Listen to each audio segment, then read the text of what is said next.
Good evening, everyone, and you're welcome to Volunteer Medical Laboratory Scientists channel. And this evening, we are going to be having a very interesting topic for medical laboratory scientists generally, and it can be useful for other people as well.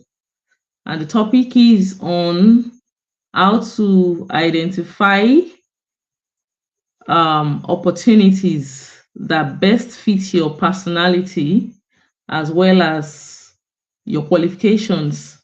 Like that is identifying the best fit opportunities for you as a person. And tonight we have MLS Ayodele Israel Ajayi with us in the studio, and he will be taking us on this topic. So, if you're a volunteer, if you're already a medical laboratory scientist working in any space, and you have qualifications, you have skills, but you always find it hard to understand which particular opportunities are the right fit for you or which ones should you apply for, then you should stay and watch this to the end because there will also be an interactive question and answer session at the end of the program. So, Mr. Yodele, you're welcome, and it's over to you, sir. Okay, good evening, everyone. Good You are evening, sir. welcome to this presentation this evening, and we'll be talking on how to identify the best opportunities that fits your personality and qualifications. So, my name is MLS Ayodele Israel Ajayi. I am an associate member of the Nigerian Institute of Training and Development, and also associate of Medical Laboratory Science Council of Nigeria. So I'll be presenting now. Hello? Hello? Yes, you're still live. You're live. We can hear you. Hello? Okay. We can hear you. Okay. Would you be uh, pushing the slide, or I should take it from my side?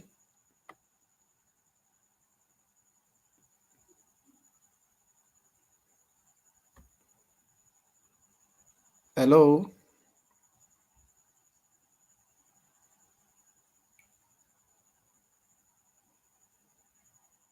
Can you hear me? Yes, I can. And I've added the slides on my end.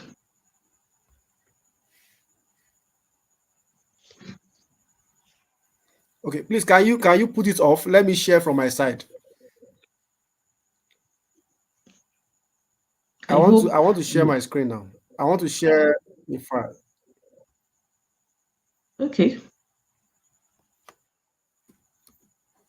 I've removed it. Okay. Okay.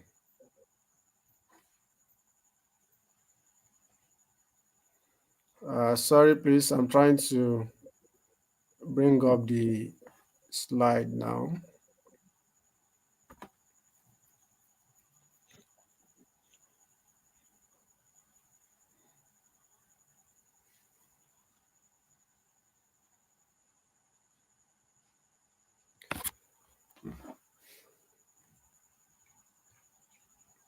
Okay.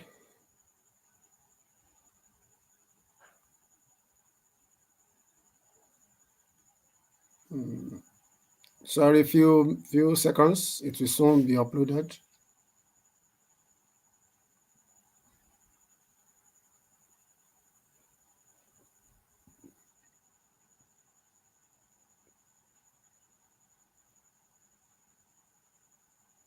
Okay.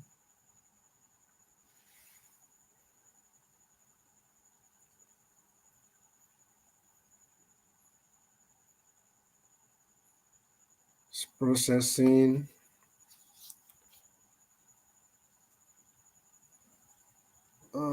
Sorry.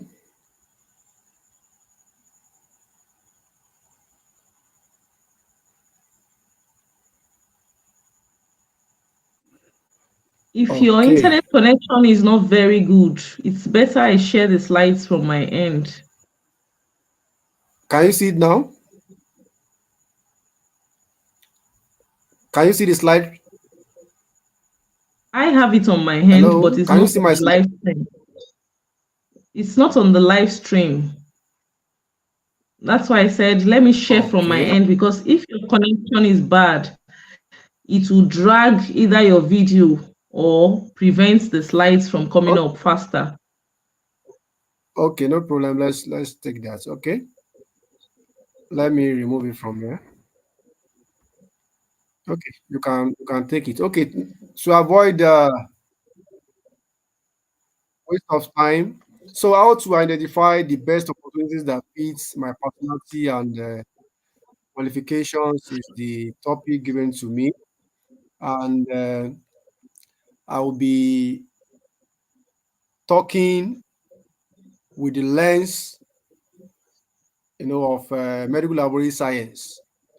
So that is for this particular presentation. So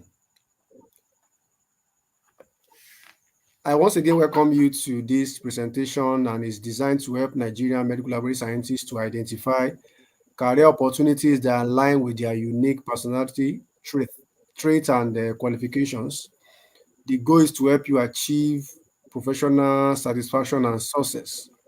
So at the end of this presentation, it is expected that you be able to identify, career opportunities that align with your unique personality traits and qualification, and should be able to, know how to go about it.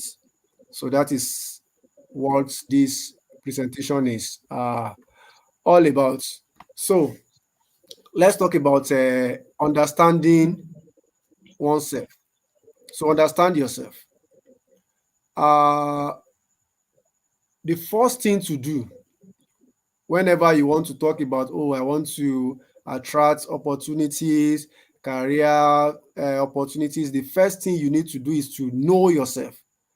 You need to identify yourself, and now know how to align your person to different opportunities that are out there. There are so many opportunities. There are ones that are good for you. There are ones that are not good for you as a medical lab scientist. It may be good, but may not be good for your career. It may be good for other persons, may be good for maybe pharmacists, nurses, radiographers, but as a medical lab scientist, it may not be good for you. So the first step in identifying the best opportunity is self-assessment. You must sit down, assess yourself, and know yourself. You must understand your strength, weakness, interest, and values. And there are so many tools that are available to do this. You can, use tools to know who you are, to know your strengths. They'll be asking you some questions, and by the time input all the answers, they will suggest and they will bring out things that, oh, you are so person. This is what is best for you. This is what you can, put your hands in, and it will work for you. So you can use all those tools, and you can even ask people to give you feedback about yourself. Sometimes we may be shy away from some truth about ourselves, but other people will be able to tell us, not from the angle of maybe jealousy or this and that, but there are some people that you can actually ask for positive feedbacks, even if it's not actually 100% positive, but there are positive criticism that can help you to know who you are. Somebody can tell you that, let me be truthful with you. You are a lazy person. You are this, you are that. You are not really, you don't take things serious. So by so doing, you will be able to understand your strength, your weakness, your interest, and your weakness. And this is the first thing you need to do. If you don't know all these things, you not even know what you need in your career. So you need to what? Understand yourself, do self-assessment.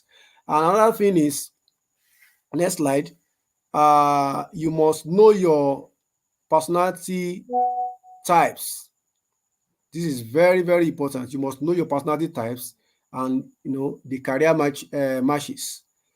Different personality types are suited for different career paths within medical laboratory science. For example, uh, a detailed oriented individual may excel in diagnostic roles. Yes, because as a medical lab scientist, in fact, generally, you must be able to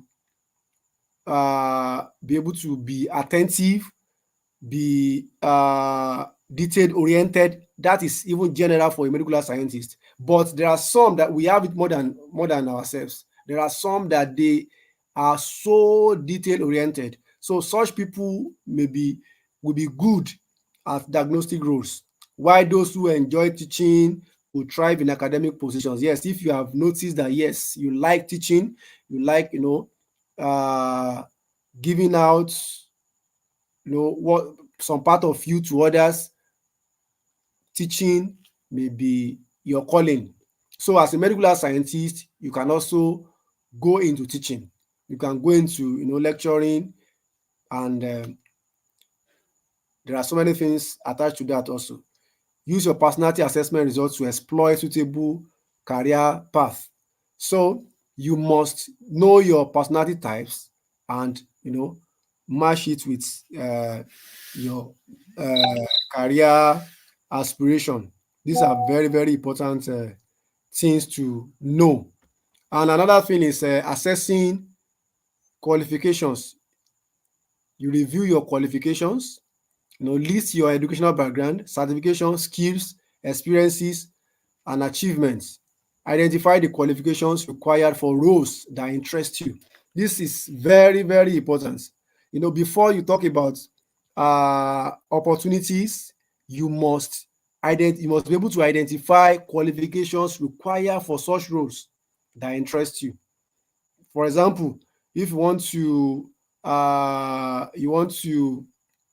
be a medical virologist, for example, you must know that, okay, at your BMLS level, you must specialize in medical microbiology. So it will be very difficult for you to move from hematology to go and become a medical virologist. So you must identify the qualification. That's even the basic as a medical lab scientist. So you must understand that where you want to specialize in. So if you want to maybe become uh, a voice when it comes to tissue issues, cell issues, then you know that, okay, I may possibly go for histopathology. I know that about assessing qualifications. You must consider any gaps and how to address them through further education or training. Maybe, for example, now, as a medical lab scientist, you want to also go into monitoring and evaluation, for example. This is not part of the specialty in MLS. So you must understand that you need further education or training to be able to go into that.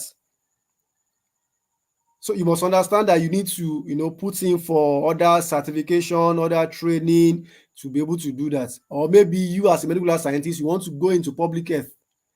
Definitely you have to maybe enroll for masters to be able to qualify, for that particular position. So you must consider any gaps and how to address them through further education and training. So another slide we'll be going into is specializations areas in medical laboratory science. I'm sure you are aware that in medical laboratory science, we have specialization areas such as microbiology, hematology, clinical chemistry that we know as chemical pathology and histopathology, and you can also maybe bring out immunology from it also. So you must assess which area align with your interest and strength and consider further specialization to enhance your career prospects. This is very, very important. And at this point, you must not just specialize, because maybe your friend is specializing in hematology or chemical pathology. That's the reason why you want to also specialize in that particular field. You must, as we have said earlier, you must understand your strength, you must understand your weakness, you must know what you are good at before you choose your specialization. So, for example, I could remember I was thinking of specializing in hematology then, but when I got to a point, I realized that, oh, I like microbiology. And again, apart from also liking, God has done it in such a way that everything that was coming my way was about microbiology. So that was why I specialized in microbiology. And another thing is you must know all these specialty. You must know them in details. Okay, in microbiology, what are the opportunities, attached to specializing in microbiology, hematology, chemical pathology, and histopathology? You must know this very well. Some people, they may say, oh, microbiology is very wide. you know that what makes microbiology to have different opportunities, maybe more than other specialty. So you must understand this. Oh, okay, if I go into microbiology, am I going to become a bacteriologist? Am I going to become a virologist? You must understand uh, all this specialization and know all the opportunities attached to every of the specialization. And another thing is researching potential careers. This is very, very important. You must conduct career research. As I've said earlier in the other slide, when we talk about specialization areas, you must know all these specialty. Research potential career path within and beyond Nigeria. Use resources like the one you can use resources available, by the Medical Laboratory Science Council of Nigeria. We have job portals and industry-specific websites, informational interviews with professionals in your field. All this can provide valuable insights. So you must do your research. You must do your homework very well before you talk about having or attracting or identify uh, best opportunities for you. A lazy person may hardly be able to identify opportunities when it comes to career opportunities, because it takes serious work to know, oh, this is what I want to go for, this is what is good for me, these are opportunities attached to you. You need to go through so many, in fact, you have to browse through so many websites, check so many job portals, interview professionals, elders in the profession, your senior colleagues. These are things that require serious work. So by so doing, you'll be able to recognize and also identify best opportunities for you as a medical laboratory scientist. So another thing that is very, very important is networking. You must understand the power of networking. There is a saying that there is nothing money can buy that relationship cannot buy. There is nothing on this earth that money can buy that relationship cannot buy. But there are so many things that relationship can buy and money will not be able to buy it. There are things that no matter what no matter how rich you are, you may not be able to get them if you don't know some certain individuals. So networking is very important. There are some people, some opportunities may come their way. They may not be available to take those opportunities, but they will just say, oh, okay, let me refer this my friend, let me refer this person is capable to do it. So this is what networking can do. Networking is crucial in identifying and securing the right opportunities. You need to attend industry events, join professional associations, and leverage social media platform like LinkedIn to connect with professionals and learn about potential opportunities. This is very, very important. No matter, sometimes you see advert of conferences that, oh, like the last one that was done in Lagos, this MedLab Africa, where so many medical lab scientists, laboratory specialists, they came from all over the country, even from, all over Africa continent, to come together. By attending all these wonderful events, you'll be able to meet people. In fact, for example, maybe you are even trying to become an entrepreneur, a medical laboratory entrepreneur. You may meet potential people that can fund your work. You may meet colleagues. You meet elders that on normal ground normally you may not be able to meet them, or you may not be able to even talk with them, but during this particular event you may be able to get through to them. So it is very important, and leveraging on also social media, it is very, very important. In fact, this morning I was told to refer some medical laboratory scientists.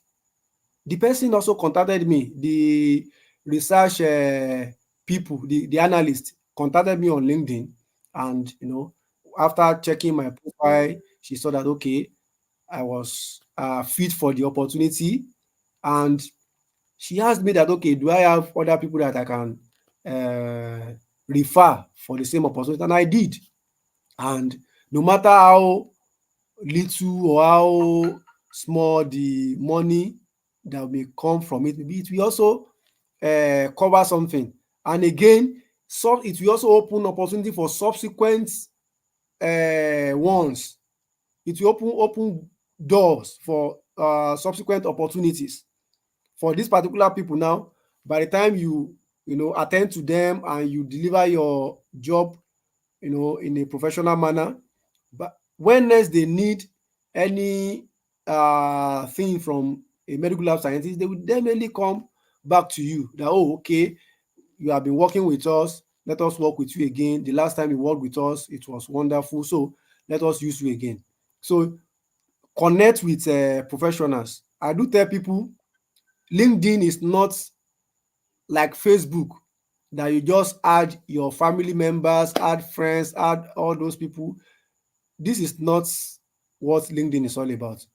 Don't just get to LinkedIn and be adding your family members or your relatives. No, you need to add people that can add value to your life. You need to add people that you know that, oh, this person has gone very far in my in my area of interest.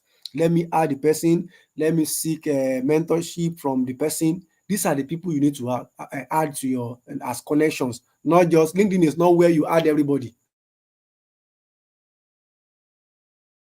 You may have just 1,000 connection, and you will be having so many things to talk about, so many good things to talk about from that connection. Unlike Facebook, that you can even have 10,000 connection friends, that everything you'll be doing is to be exchanging good morning, sir, good morning, ma, how are you doing, and all those things. LinkedIn is not like that. LinkedIn is strictly professional. So the people you should be adding on LinkedIn are people that you share same interest with. So that is that about networking. Networking is very, very, very important. You need to network as a medical laboratory scientist. And Another thing is you need to gain practical experience. You know, internships, volunteer work, and part-time jobs can provide practical experience and help you understand if a certain role or specialization is a good fit for you. They also enhance your resume and build your network. So many people today, they want jobs, they want this, they want that, but just advise them to go for a volunteer work, there will be problem. Tell them to go for internship, there will be problem because they want immediate gain. When you gain practical experiences different, maybe from different, it helps you, it enhance your some people now, okay, tell them to submit their CV. The CV will be blank except maybe from their name and their email address and phone number.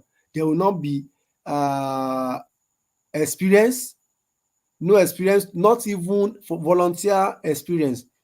So you need to, move out of your shell and seek uh, volunteer opportunities. Go for internships and part-time job. It is very, very important. By the time you even, get a part-time job, maybe you are working somewhere and you still get a part-time job, you don't know the people you are going to be meeting in those places.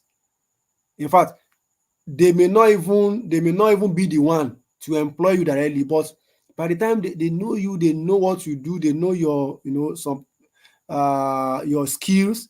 If there are opportunities, they can easily say, oh, sorry, I have somebody with me and the person is diligent, please can you help me to take the person. And don't forget that I do tell people that it is not all job opportunities that are being advertised. So many job opportunities are not advertised because already, imagine that in an organization now, they need a medical lab scientist, and there is somebody there already, a medical lab scientist that is already volunteering. Would they go out to go and pick another person? Definitely they will pick that person. So they may not even need to advertise it, they will just employ the person straight away. So you need to gain practical experience, and you need to also make informed decisions. When evaluating opportunities, consider factors like job satisfaction, work-life balance, growth potential, workplace environment, and location. Make a pros and cons list to compare different opportunities. This is also very, very important. There are some jobs that, in fact, they may pay. If sometimes you may maybe, for example, now you get two jobs, you applied, and there are cases like that, some people will be called, uh for two jobs at the same time, and they will now be thinking maybe one is paying will be paying 500,000, another will be paying 350,000. Sometimes there are cases where you can go for that 350,000 and let go of that 500,000, because you need to consider, okay, in this particular job, what are the opportunities attached to it? Are there opportunities to growth in this particular one? These are things that you not just the money. You may be collecting 500,000, and somebody that is collecting 350,000 somewhere is far, far doing better than you. Because in fact, some people maybe in a year they will have even traveled, they will have gone for like 5 trainings, while you that you are collecting 500,000 naira, you have never even gone for, you have not been exposed to any maybe external training. So sometimes you need to consider all these uh, uh, different opportunities to know that, okay, is there work-life balance? Is this work does it require me to be going every day? You cannot even have time for yourself. You cannot have time to do some other things. But there are some other jobs that once you finish your normal work, you can do other things. So everything is balanced. The work environment, you must consider this. The location, you must also consider this in when you are making decisions. So you must develop ability to make informed decisions that will not be detrimental to your career. As I've said, in fact, there was a time one of my friends, he got, that was 2017, he got two jobs at the same time, but he went for the one that was to pay him lower. And today he has risen to a very reasonable level in that other job that he shows. Had him been maybe I choosing that one, maybe by now self he will have even lost the job. So he considered so many things before picking it. So another thing is you must seek professional guidance. This is very, very important. You must seek professional guidance. Career coaches, mentors, and senior colleagues can offer valuable advice and help you navigate your career path.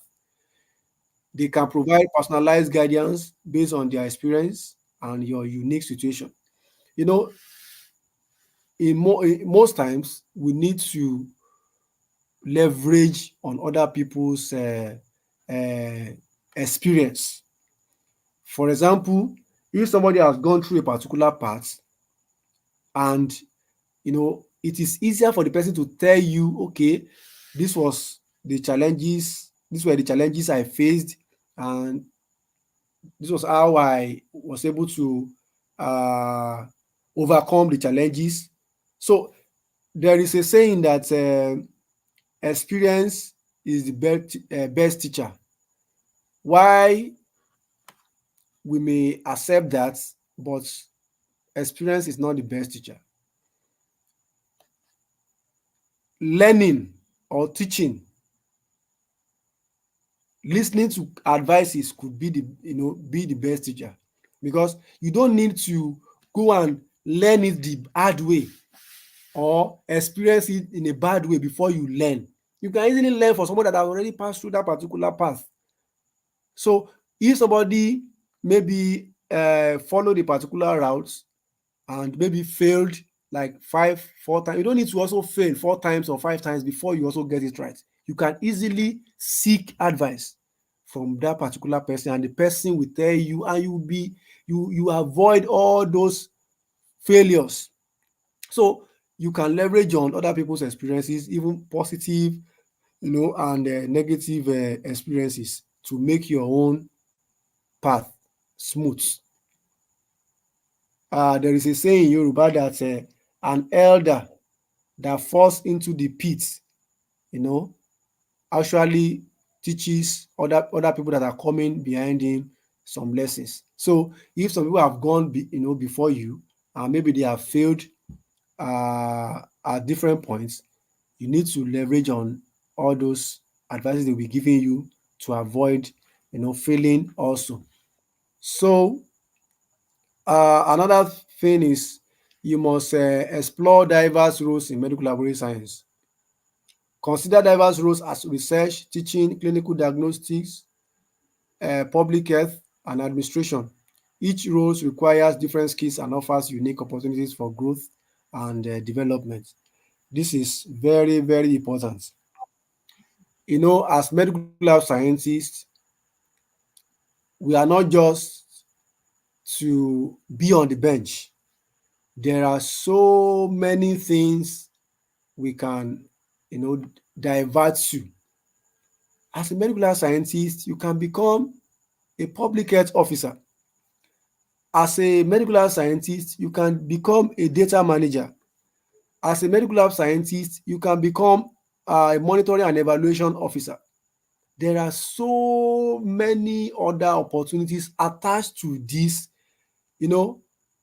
profession that people are not, exploiting very well. You mustn't be on the bench. You can go into teaching. You can go into research. You can become public health person. Data management. You can go into data management, monitoring and evaluation. In fact, you can even develop skills in policy making and advocacy as a medical laboratory scientist. So these are wonderful opportunities that are attached to to this profession. The BMLS is just the basic that you can have.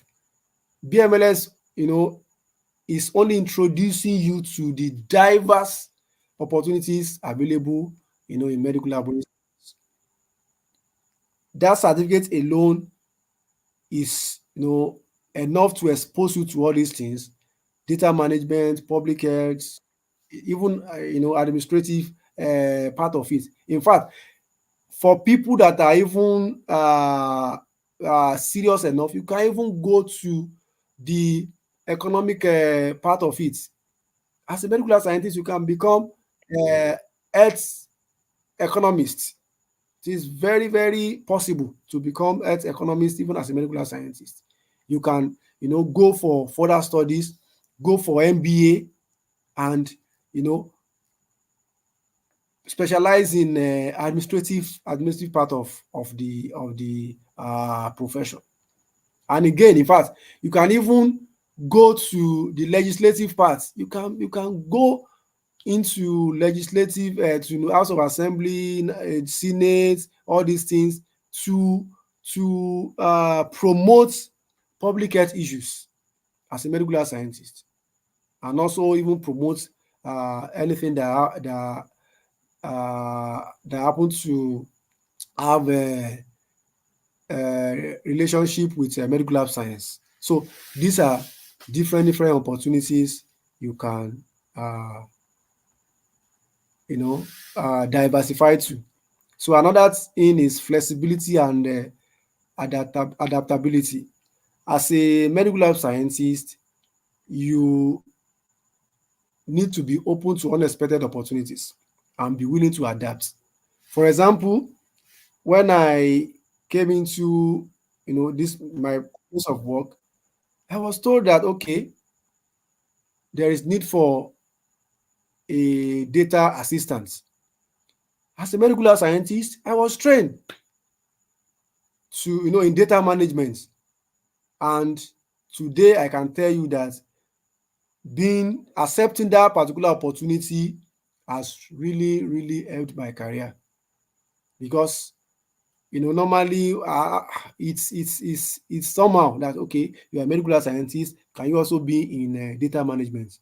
But today I can tell you it was unexpected. That was not my plan to become a data manager, but it happened, and I accepted it, and today I can say it has been an awesome experience. Sometimes the best opportunities come from taking risks and stepping out of your comfort zone. This is also very important. Most times, why we are not really exposed to wonderful opportunities, because you want to remain in your comfort zone. You don't want to go out. Some people now, no matter what, if they tell them that okay, there is this particular opportunity in Kano, they will never take it. They just want to be in their domain, in their comfort zone. And God forbid, why should you be in your comfort zone and be rotting when there are opportunities that can expose you to even better opportunities in another zone? So the healthcare field is constantly evolving, so you must stay updated with new technologies and practices. This is very, very important. Don't just say, okay, I am a I am a medical laboratory scientist. I specialize in micro, and there are other. For example, now everything we are hearing about now is molecular. Do you still want to remain, as just bench person that is just doing this normal PCV, blood grouping, and all those things? Have you taken courses in molecular biology?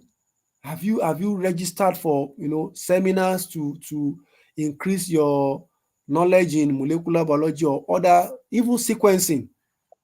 So you must stay updated to be able to attract or identify, you know, opportunities. This is very, very important. Another thing is, so in conclusion, now that you have the tools and strategies to identify the best opportunities, it is time to take action. Continually reassess your goals and qualifications. Stay proactive in your career research, and don't be afraid to pursue opportunities that excite you. Now, you must reassess your goals. Sometimes there is a mistake that we young people we used to make. Maybe while you are growing, while you are even entering uh, university, you say, okay, I want to become this, I want to become that. You need to sit down at different points and say, okay, you reassess your goals and qualification. Okay, what is the what is required in this particular dispensation? As I've said earlier, that my plan was to specialize in hematology, but when I got to a point, I realized that no, hematology wasn't my way. I have to. Hello, can you hear me, please? Yes, we can. Okay, because I can hear myself again. Okay, I think it's Okay, because I just re-added myself. Sorry. So there are two okay. questions when you're through. So, okay. So you must reassess your goals and your qualifications to stay proactive in your career search. This is very, very important. Don't just be fixated that okay, this is what I want to do and that is what I must do. You must also evaluate it. Was your plan 5 years ago aligned with what is happening in 2024? You must reassess to be sure that okay, if I go for this particular course, is it even relevant for what is happening in 2024? Don't just be fixated about a particular plan or on a particular goal. You can readjust, you can you know reassess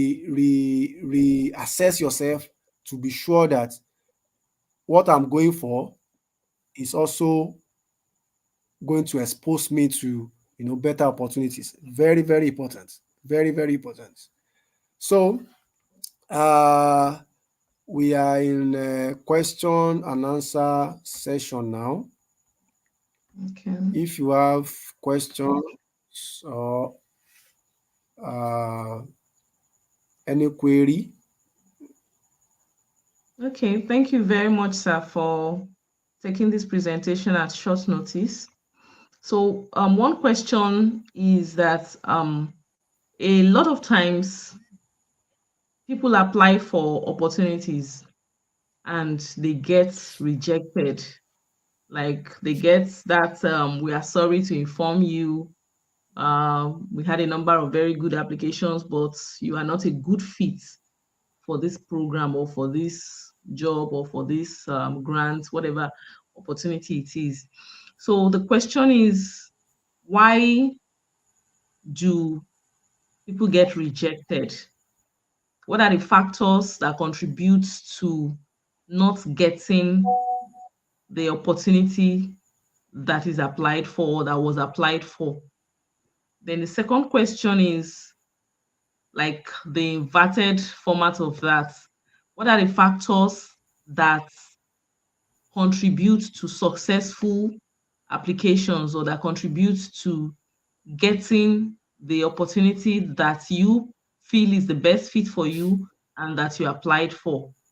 So, like factors that can prevent one getting the opportunity and factors that are contribute to you getting the opportunity. So, those are the two questions for now. Okay. uh when we talk about opportunities, we must understand that by the time an advert is out, there will be thousands of application that will be sent in. And in fact, let's start from the fact that some applications will even go unread, will be discarded unread because number one, the CV, maybe for example, is not well drafted. The cover letter is not, also well written. But for example, now so many all these big organizations, they don't even read CV again. They have a software that we just scan all the CVs that they send, you send in. Once the keywords they are expecting in that particular application is not Not there. in your maybe cover letter or your CV, they will not even read it. They will in fact, thousands of applications are being discarded unread. So number one thing is that when you check an advert, you need to Mhm. know that every advertisement is like an exam question. That's true. Mm. Every advertisement is not is like an exam question. So you must go through the job descriptions, go through the application, and tailor your Mm. application, your CV to match with that particular application. It is very, very important. It is an error. Some people now they tell them if Mr. A say, okay, please send me your CV, they will send the same one. Mr. B send me your CV, they will send the same one. Mr. C send me your CV, they will send the same for different roles. You don't send same CV for different roles. Mm. You need to tailor your CV to meet up with what is expected in that particular one. In fact, there could Application. be two advertisements, requesting for okay, a medical laboratory scientist, this a medical laboratory scientist, that a medical laboratory scientist, that, and you may not send the same CV for even the three of them, despite the fact that they are requesting for, they are advertising for a medical laboratory scientist. You need to go through the application and see if you have the keywords, things that have been mentioned in that application, you have them, in your CV. So that by the time they scan, it will show. For example, now they may say there are terminologies that could be used, that could be interchanged. Your CV may be saying the same thing, that particular one you submitted may be saying the same thing, but because they have already programmed their own system, especially in this era of AI, they are not humans that will use their initiative and say, okay, this thing means the same thing. Engine will not dictate, they will not dictate that, they will just scan it and say, okay, these particular words are not there. So they will not pick the CV. So you must understand that every advertisement is like a question paper. Yeah. And another thing is that you must make sure you follow the format of that particular. Their organizations have different formats for sending in CV. And if there is no specification, follow the general one that is acceptable. General, that there are things that you shouldn't even add in your CV. You must understand that. There are, for example, now, except if mentioned or required, your state of origin is not expected in your CV. Your gender is not expected in your CV. Your address is your hometown is not expected in your CV. And the reason is that you don't know the person. In fact, one of the reasons you don't even need to add your gender, there are some job specific, gender specific jobs. For example, maybe for that job they need a man. They need a man for the job, and you are applying as a woman. If you specify that you are a woman in that application, number one, you will not have the opportunity to be called for the interview. They will not even call you in the first place because number one, you have already disqualified yourself. But you may just leave the HR to assume that, okay, this person is qualified. Is it a man or a woman? So they may call you Out of curiosity, they may call you for the interview, and you will get there. You may perform excellently, and we say, and this job we need a man, but this person has shown beyond, has convinced us beyond reasonable doubt that she is qualified for this job, and you will get it. But if you had included your gender, they will not even call you in the first place. Mm. So you have disqualified yourself from your application. And another thing is, in your cover letter, you must show that you understand the organization you are applying to. In your cover letter, it must reflect that you understand them. In fact, those are the things that you need to even write for. So by the time the person reading your application is reading, say, okay, wow, I need to know this person better. Let's call this person. This person has really done a good job to even know what we do. You must also tailor your, for example, now you are applying to UNICEF and you are writing an application letter to UNICEF. UNICEF is into education of children, nutrition, all these things. You need to let them know that, okay, you understand their work, by providing education to children, nutrition, all these things. And this is what makes them, the organization, attractive to you in the first place. You must show them that there are things that the organization is doing that attracted you to the organization. In your cover letter, you must show your strength. Your cover letter is not the duplicate of your CV. You shouldn't be repeating what you already have in your CV in your cover letter. Your cover letter is an avenue to sell yourself to the organization. And you should also forget that you are rejected doesn't mean that you are a bad candidate or that you are not good. There are cases that you may be rejected just for some reasons. And rejection doesn't mean that you are not good for that particular position. It only it shows you how to apply better the next time.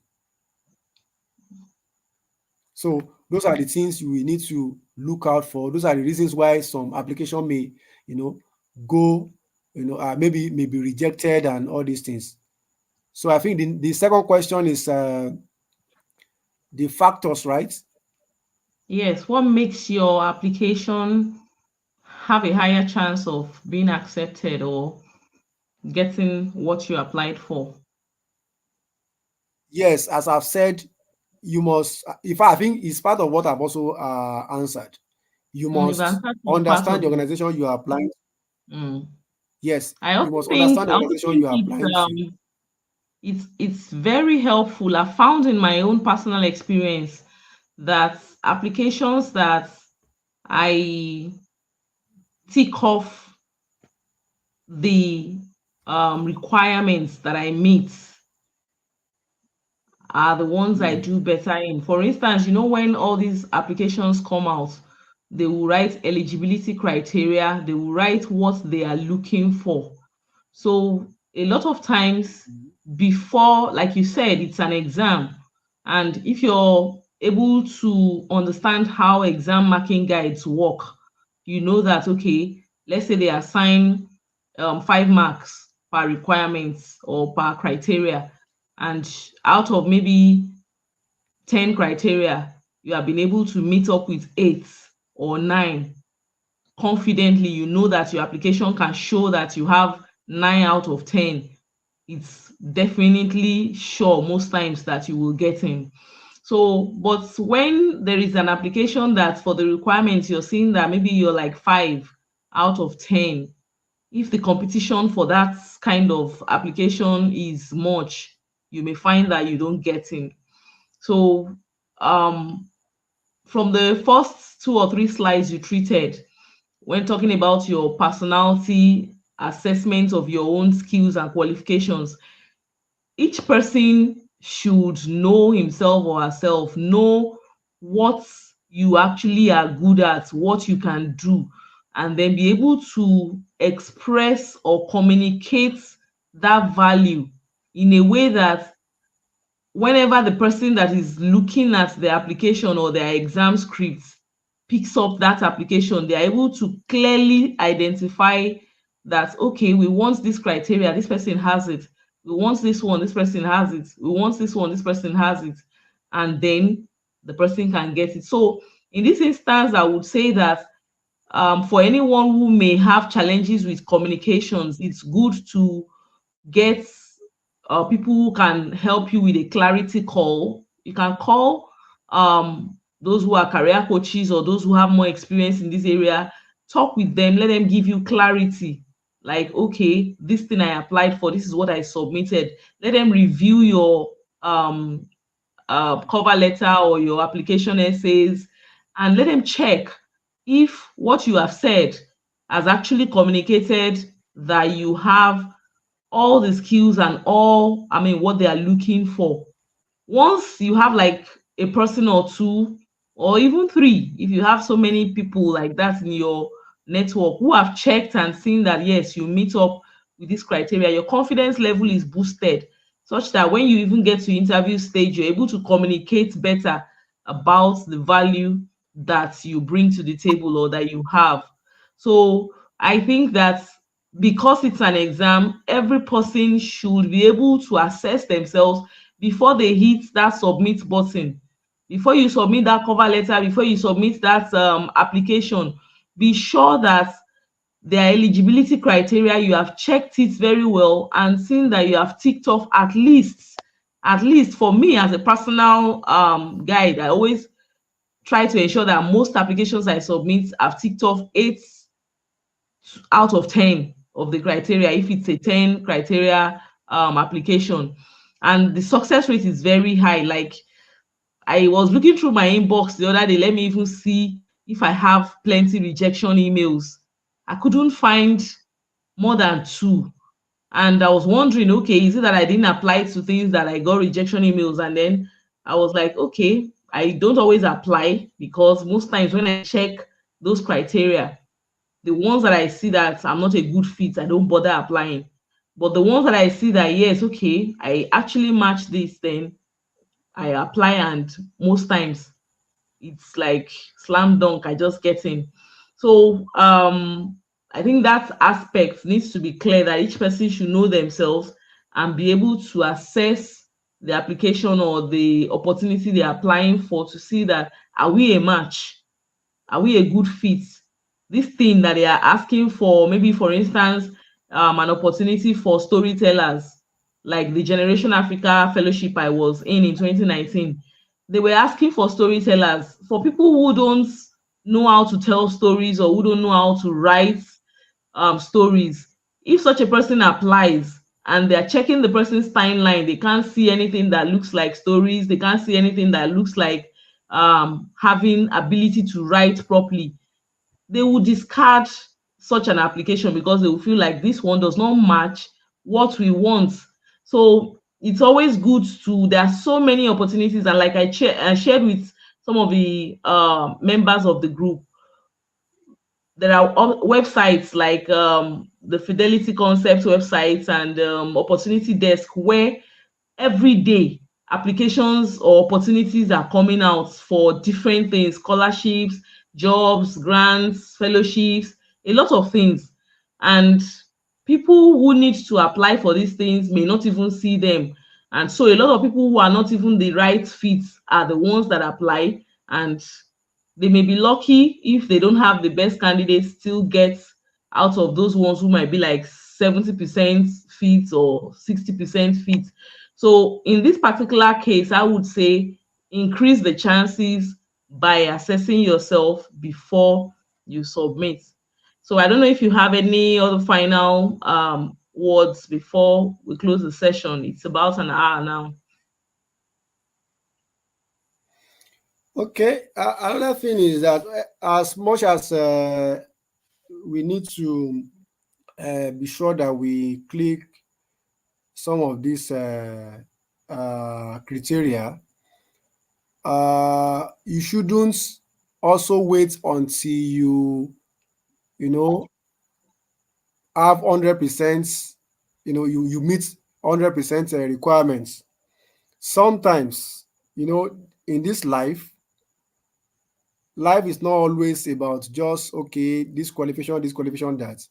I have seen situation where a friend of mine, I think in 2016 or 2017, he got a job with Christian Aid. Then, in fact, he has not even finished. He has not even finished his degree then. So he applied for that particular job, and in his cover letter, he was told later actually that that was the reason why he was called. In his cover letter, he just wrote there that I am a fast learner after writing everything. So he wrote that I am a fast learner. So that was what caught the attention of the HR, and he was called. Mhm. Despite I was not even having the degree then, he was called Mm. for that job, and he got it.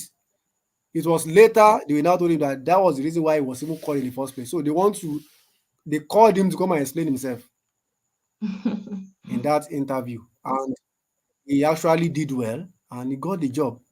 There is Mm. another friend of mine also. She also got a job with WFP, World Food Program, which is an agency of United Nations. In fact, the first time she applied on her phone, using her phone. She just sent in the application. She was called for interview.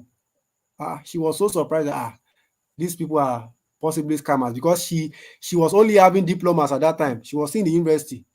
So she applied and she was called for interview. She said, no, these are scammers, that she cannot even get this particular position. She did not go for the interview. Mm. She saw another opportunity again in the same organization. She applied. This time she still applied on the phone, and she was called for the interview again.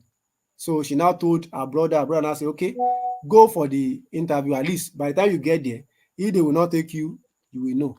At least it will also give you an experience. When she got there, she met people with masters, PhD for the same opportunity, for the same interview. And Mm. you know, in fact, she told me that when they were even asking that question, that was her first interview in life. In fact, she has never written application out. That was the first experience. That half of what the woman was because some of the people that interviewed her, they were white people, that she did not even understand what the woman was saying. Not to talk of replying in a good way. So she was just using her brain to respond. But who knows what actually, you know, attracted them to her. She was employed until today. She's still, in fact, she has even moved from being a local staff to an international staff of the World Food Program, despite Mm. the fact that she wasn't really 100%, and not even, in fact, qualification wise, she was not even, I mean, degree wise, she was not qualified then as at that time. Though she has a first degree now, and she's also doing her masters. So sometimes you don't just wait until you have have 100% qualification. With God, all things are possible. So you don't relegate yourself. Before you apply, have the mind that if they are going to select just one person, you are going to be the one. So that particular window is also there. So don't just think until you have 100% requirements before you apply.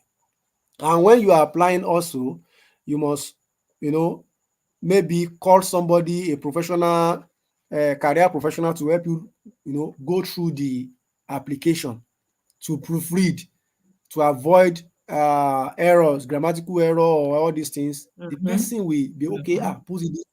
Put it that way.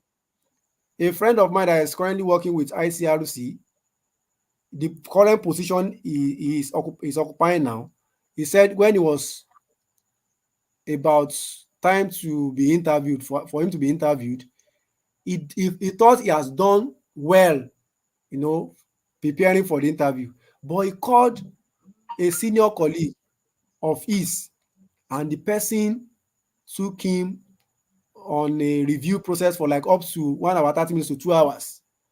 That was when he knew that he was not even prepared for the interview. He's a very good person. He knows what he's doing, but still, By the time he had some session with that person, he was aware that, oh, I was not even prepared in the first place. But after everything, after all the the work and all the mock interview, he got the job. Another thing is, when you are going for interview also, try to reach out to a career consultant or career specialist to have a mock interview with you. That's There is a important. lady that in fact, she did monitoring and evaluation with us, with our site. I mean, she also did leadership and management in F. So when she contacted me that she was going for an interview, I called two of my HR friends. We did mock interview for her for that particular position. And by the time we finished with the mock interview, she was interviewed for monitoring and evaluation intern. She was Mm, interviewed for monitoring and evaluation intern. But by the time she finished, they said no. That particular position was small for her, and mhm, she was given a better, not an intern position now. She was given a better position after the interview. And in fact, by the time she got back to us, she was just saying, "Thank you, God bless you." She was very, very happy for that mock interview because it prepared her because the way we, for example, in our own company, in our own career company, we conduct mock interview as though you are on a hot seat, like direct hot seat. We give you questions, expected questions, from HR or the interview panel. mhm. And by the time we do that, you'll be sure. We have done it for up to 5 to 6 people, and they got the job. So don't just go for an interview. Make sure you have a mock interview from professionals, so that they will Professionals. tell you, okay, you did well in this particular aspect. You can do better in this particular aspect, and before you know it, you will do well in the real interview. So, what again should I say? Okay, I Mm, think there's a question coming another up. thing. Is there a difference Okay. between the expectations for entry level roles and expert roles? Like I think the example you gave, you were talking about one of your friends that had a diploma and she did the interview with MSc, masters and PhD people and she got the job. So which was kind of suggesting that okay, Yes. maybe what she applied for was an entry level role, and the person that said fast learner too, entry level role. Like, can you differentiate between entry level roles that require the aptitude for fast learning from those who are expert roles? Like, if the WHO, for instance, is looking for an expert panel on maybe the next essential diagnostic list, for instance, the former essential diagnostics list had professors and eminent medical laboratory scientists and other people on the panel. So, for such expert roles, what are the expectations? How does it differ from the expectations for entry level roles? Like, if you're applying for an expert role, what should be in your CV? If you're applying for entry level roles, what are the things that should be in your CV? Okay. For entry level, most times for entry level roles, you will see maybe 1 year experience. But the HR is also looking for, okay, is this person a responsible person? For example, now you are applying for a entry level role, and there is nowhere in your CV that even show that you have volunteered somewhere. Hmm. You need to also put in your CV volunteer experiences that you have. Put them. You may Hmm. it may not be serious work, but by the time you Hmm. put all those volunteer experiences, they will, okay, this person, even though he's not having the normal job experience, but it can still be the person can still be employed into entry level role. In fact, the lady I was talking about, her position was not the position she applied for was not even entry level, but she some of the things she put in her CV, she said she has been working for her mother. At least she used to stay in the shop normally. Mm. Yes, people don't know that all those experiences are things you can put in your CV. You are not going to Yeah, put it as you were working for transferable your mother. skills. Transferable skills. Yes, you Like if you've been a ways mother, there you are were ways out you of can. the office for some time, you can put it there that I've been a mother, I have children, I've been taking care of home management and a lot of other things. So you can put the you are if for example now maybe you have been staying in your mother's shop. You are not just going to put that maybe you are sales girl Mm. in your what do they call it, in your CV. There are other words that can be used for that particular role.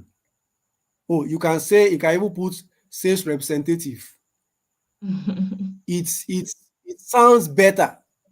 And the same thing that you are doing, okay, attending, you attend to customers, you carry out accounting, job, you balance, sales. All those things, they are experience. They are also part of Mm. what you can put in your CV, despite the Mm. fact that you have never done anything before, a normal Mm. job. Tell them that okay, that's why you as a student, for example, if you are a student, you are not just in the school for the academics alone. Be involved in some things. We have drug-free club in schools. We have HIV clubs. We have some other clubs, Red Cross. There are volunteer activities. There are humanitarian activities that you can also put there. That we go to sensitize for maybe for drug abuse, against drug abuse. We go out, we do this, we do that. They will know that this person is a responsible person. And for expert roles, that is why you must embrace continuous education. You cannot just have BMLS and sit down. We have other certification that you can hire together. For example, now in University of Washington, Department of Global Health online course that we are doing. Currently, we have policy development, as I've mentioned earlier. As a medical scientist, you can go into policy development and advocacy. So you can take those courses, project management, monitoring and evaluation generally. You can take all those courses. By the time you add them together, for if you have money, you can go for masters, and maybe you can still go for PhD. By the time you do all these things, you will be qualified for consultancy and expert roles. But you cannot. Something happened sometimes ago. Some people from EF Africa, they came to our lab, and what the person that led the team, after the whole meeting, I went to LinkedIn to check the person up. He's a medical scientist also, but I saw that as at that time, I don't even know now. As at that time, he was having 4 masters and he's on his PhD. So you cannot compare yourself with such person if you are applying for the same job. Definitely, except maybe God just say that the person will not get it. Definitely, the person will have edge over a normal person that doesn't have experience or that does not even have certification. Sincerely speaking, I wish the person can be on this call. This very year, no, I think late last year, somebody did leadership and management in Earth in our site. The person is not even a medical person. He studied agriculture, but because of his organization, he works with the International Medical Corps, and he has been taking these courses. He took leadership and management in Earth last year, and there was an opportunity, a project manager opportunity in the same organization. He applied. he added the leadership and management in health certificate, and that was one of the reasons why he was employed. He was taken from just an officer to Mm. a project manager. So by the time you add all these certifications, they also, boost your CV. Before you know it, you will be exposed and exposed to greater opportunities. So I think I've been able to answer the question. Oh, it Yes, was even thank you contribution very much, actually. Not sir. that was not even question. Okay. Yes, so I think we can wrap up this session for now. I think the last slide is showing how you can be contacted, right? Let me check properly. Yes. Yes, yes, yes. So for any other person that might have questions and or want to reach out to you, so they have your details. So thank you to everyone who joined, and for all those who will be watching later, if there are any further questions, please reach out. It's important that we all maximize the best of opportunities that come our way, and that's the goal for volunteer medical laboratory scientists. We want to see more medical laboratory scientists volunteering in community spaces and contributing to improved community outcomes. And so all of the things that we have maybe during the training weekends or during interaction sessions are to empower and educate fellow medical laboratory scientists to ensure that we all come up to speed on what we need to do and how to get it done for the best outcomes in the community. So, wishing us all a very wonderful weekend, and God bless us all. Bye. Thank you.